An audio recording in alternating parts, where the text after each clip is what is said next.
Chapter 9: Physical and Cognitive Development in Middle Childhood.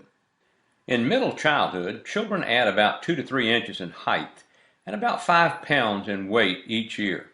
Girls are slightly shorter and lighter than boys from age 6 to 8, but by about age 9 this trend reverses. Girls have slightly more body fat and boys more muscle. After age 8, girls begin accumulating fat at a faster rate. Sorry, ladies. During middle childhood, the bones of the body lengthen and broaden, and as their bodies become stronger, many children experience a greater desire for physical activity. Between the ages of 6 and 12, all 20 primary teeth are lost and replaced by permanent ones, and the face gradually lengthens and the mouth widens. The cumulative effects of good nutrition and rapid development of the body's immune system work together to protect school-age children against disease. We'll look briefly at these 6 common health problems. Poverty continues to be a powerful predictor of ill health during the school years. School-age children need a well-balanced, plentiful diet to provide energy for successful learning in school and increased physical activity. Even mild nutritional deficits can affect cognitive functioning. Malnutrition that persists from infancy or early childhood into the school years usually lead to permanent physical and mental damage. Overweight children tend to have overweight parents, but heredity accounts for only a tendency to gain weight. Obese children are more responsive than their normal weight peers to external stimuli associated with food and are less responsive to internal hunger cues. Insufficient sleep is consistently associated with weight gain. Overweight children are less physically active than their normal weight peers. Eating outside the home, such as in restaurants or at relatives' homes, increases the children's overall food consumption, including high-calorie drinks, fast foods, and snacks. Obese youngsters are negatively viewed by both children and adults and are often socially isolated at school. Obese children and adolescents report more emotional, social, and school difficulties, including peer teasing and consequently low self-esteem. Depression is also prevalent, as are suicidal thoughts and suicide attempts. The most effective interventions are family-based and focused on changing behaviors. Schools can help by serving healthier meals, ensuring regular physical activity, and offering weight reduction programs. Because obesity is expected to rise further without broad prevention strategies, many U.S. states and cities have passed obesity reduction legislation. The most common vision problem in middle childhood is myopia, or nearsightedness. Heredity and experience play a role in its development. The likelihood for myopia increases with time spent reading, writing, and using the computer. We do not have a slide on hearing, but during middle childhood, the eustachian tube becomes larger, narrower, and more slanted, preventing fluid and bacteria from traveling so easy from the mouth to the ear. So as a result of this, the middle ear infections of early childhood become less frequent. About 3 to 4% of school-age children and as many as 20% of low socioeconomic status children develop permanent hearing loss as a result of repeated, untreated middle ear infections. Children experience a somewhat higher rate of illness during the first 2 years of elementary school than later because of the exposure to sick children and the fact that their immune system is still developing. The most frequent cause of school absence and childhood hospitalization is asthma. From 1980 to 1997, the prevalence of asthma among U.S. children more than doubled, and then it stabilized at about 9%. Boys, African American children, and children who were born underweight whose parents smoke or who live in poverty are at greatest risk. Risk factors include heredity, pollution, stressful home life, poor health care, and obesity. Injury fatalities increase from middle childhood into adolescence, with rates for boys rising considerably above those for girls. Motor vehicle accidents are the leading cause of injury, followed by bicycle accidents. Highly active, impulsive, risk-taking children, many of whom are boys, are especially susceptible to injury in middle childhood.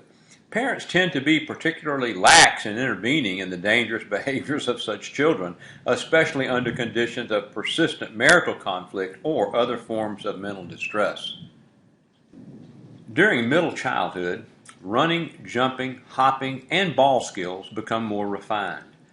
Motor skill improvement reflects gains in flexibility, balance, agility, and force. Fine motor development also improves over the school years, and gains are especially evident in writing and drawing. Sex differences in motor skills extend into middle childhood and, in some instances, become more pronounced. Girls have an edge in fine motor skills like handwriting and drawing, and in gross motor capabilities that depend on balance and agility. But boys outperform girls on all the other gross motor skills. School-age boys' genetic advantage in muscle mass is not really large enough to account for their gross motor superiority. The social environment probably plays a larger role. Piaget's concrete operational stage spans the years from 7 to 11. Compared with early childhood, thought is far more logical, flexible, and organized. We will look at conservation, decentration, reversibility, classification, seriation, and spatial reasoning in the next couple of slides. The ability to pass conservation tasks provides clear evidence of the ability to form operations, which are mental actions that obey logical rules. Children at this stage are capable of decentration. That's the ability to focus on several aspects of a problem and then relate to them rather than centering on just one. They also demonstrate reversibility, which is the ability to think through a series of steps in a problem and then mentally reverse direction, returning to the starting point.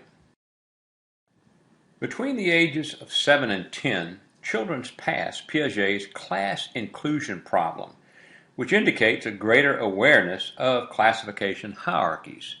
In other words, they're able to collect and classify things according to common attributes.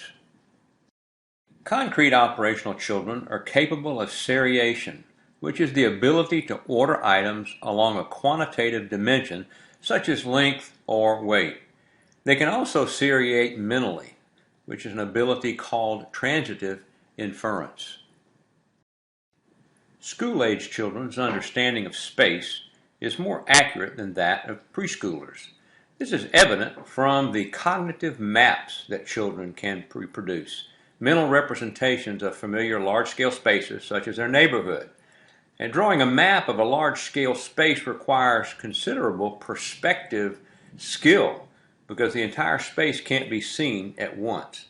And around the age of 8 to 10, children's maps can show landmarks along the way of an organized route of travel. By the end of middle childhood, children form an overall view of a large-scale space. There are some limitations to concrete operational thought for the child. Children at the concrete operational stage think in an organized, logical fashion only when they're dealing with concrete information that they can relate to or perceive directly. Their mental operations work rather poorly when applied to abstract ideas. School-age children master Piaget's concrete operational task step by step.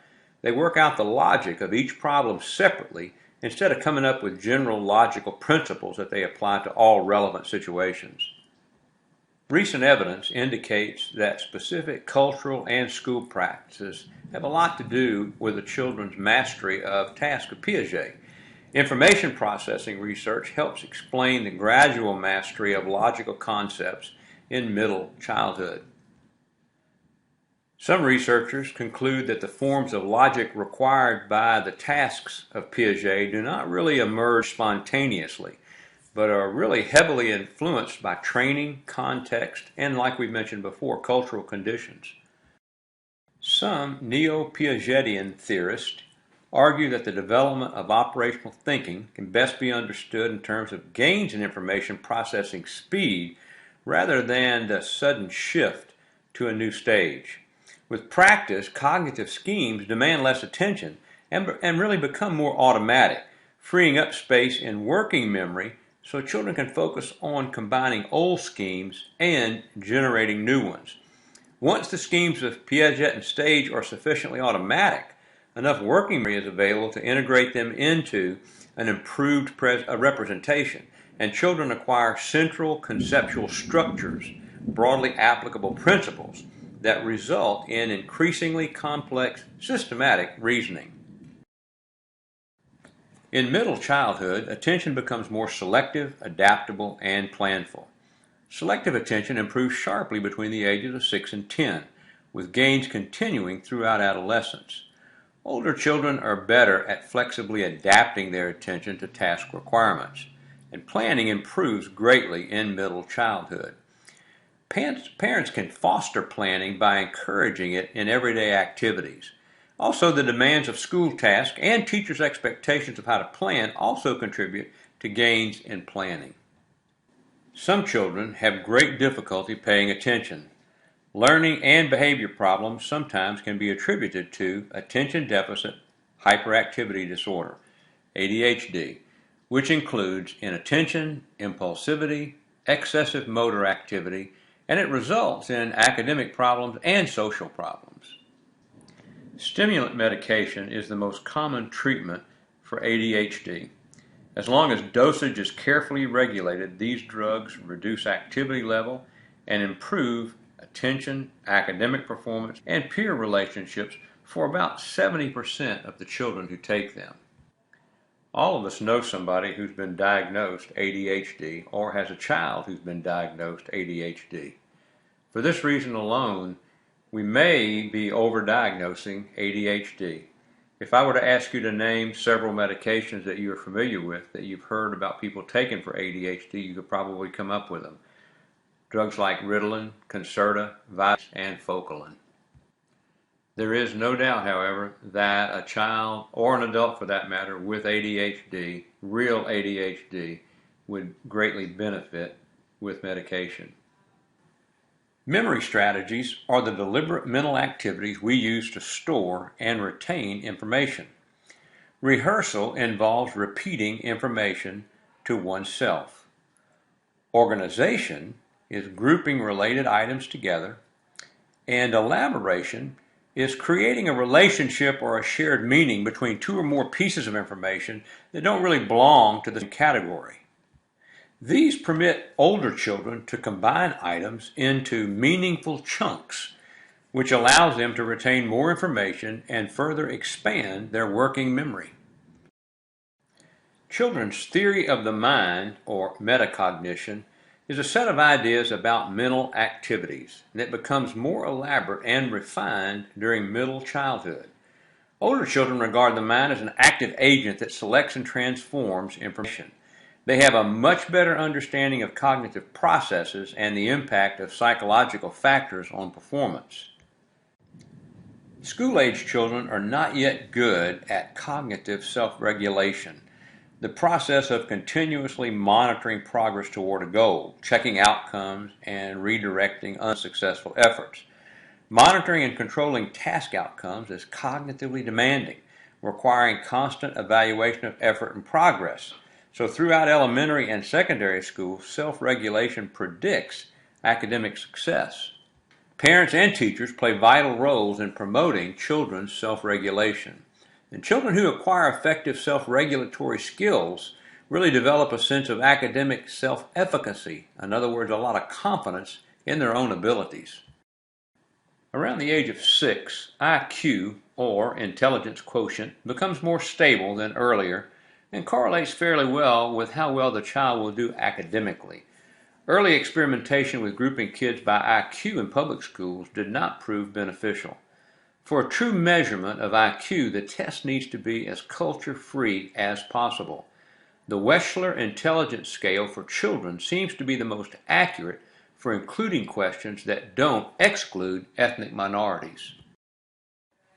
Robert Sternberg's triarchic theory of successful intelligence expands the componential approach into a comprehensive theory that regards intelligence as a product of both inner and outer forces. Sternberg's theory identifies three broad interacting intelligences. First is analytic intelligence, which points to the components that underlie all intelligent acts, what we do with what we have learned, how we apply information. Secondly, creative intelligence. This is the ability to think more creatively when faced with a novelty situation. Practical intelligence is a goal-oriented activity aimed at adapting to, shaping, or selecting the environment. In Sternberg's theory, intelligent behavior involves balancing these three intelligences to succeed in life. Howard Gardner's theory of multiple intelligences proposes at least 8 independent intelligences on the basis of distinct sets of processing operations that permit individuals to engage in a wide range of culturally valued activities. Gardner believed that each intelligence has a unique biological basis, but he emphasizes that a lengthy process of education is required to transform any raw potential into mature social roles. Neurological evidence for the independence of Gardner's abilities is weak and not very supportive, but Gardner's theory highlights intelligences not really tapped by other intelligence tests, such as interpersonal and intrapersonal intelligences. Many experts acknowledge that IQ scores can underestimate the intelligence of children from ethnic minority groups, and there's a special concern about incorrectly labeling minority children as slow learners. During elementary school years, kids learn about 20 new words a day. Children greatly benefit from conversation with correct speakers and reading, which helps expand their vocabularies. The more they expand their vocabulary, the better they can grasp the double meaning of some words and better understand metaphors, riddles, and puns. Many children grow up learning 2 languages. About 20% of U.S. children speak a language other than English at home, and the earlier the better for children learning 2 languages. When a child learns a second language after they have learned the first, it takes between 5 to 7 years to attain full proficiency in that language. Children who are fluent in 2 languages outperform others on tests of selective attention, analytical reasoning, and concept formation. In the traditional classroom, the teacher is the sole authority. Rules and decision-making belongs to the teacher. Students are relatively passive and are evaluated based on a uniform set of standards. In the constructivist classroom, students construct their own knowledge, have the learning centers with students working around together in problem solving. Students are active agents and can coordinate their own thoughts rather than absorbing those of others. And the children are evaluated in terms of their progress in relationship to their own prior development. Educational themes in constructivist classrooms include the following. Teachers and children are partners in learning. Children experience many types of symbolic communication in meaningful activities, and teaching is adapted to each child's zone of proximal development. U.S. legislation mandates that schools place children who require special supports for learning in the least restrictive environments that meets their educational needs. In inclusive classrooms, students with learning difficulties learn alongside typical students in the regular educational setting for all or part of the school day. Some students in inclusive classrooms have mild mental retardation, but the largest number have learning disabilities, great difficulty with one or more aspects of learning, most of the time reading. Some students benefit academically from inclusion, but many do not. Special needs students often do best when they receive instruction in a resource room for part of the day and in the regular classroom for the remainder. Gifted children display exceptional intellectual strengths, including creativity and talent, as well as a high IQ. Parents of talented children provide a stimulating home life, are devoted to developing their child's abilities, and provide models of hard work. Gifted children fare well academically and socially when the special activities provided do not reinforce academic convergent thinking to the detriment of problem-solving, critical thinking, and creativity. Remember, convergent thinking involves arriving at a single correct answer. Educational approaches with gifted children can involve enrichment in regular classroom, or pull the child out for special instruction, or promote them to a higher grade, or encourage them to look at multiple intelligence models. In international studies of reading, mathematics, and science achievement, U.S. students typically perform at or below the international average. According to international comparisons, instruction in the United States is less challenging and is more focused on absorbing facts and less focused on high-level reasoning and critical thinking than in other countries. The United States is far less equitable in the quality of education it provides to its low-income and ethnic minority students. Recommended strategies for improving U.S. education include providing intellectually challenging instruction with real-world applications and strengthening teacher education.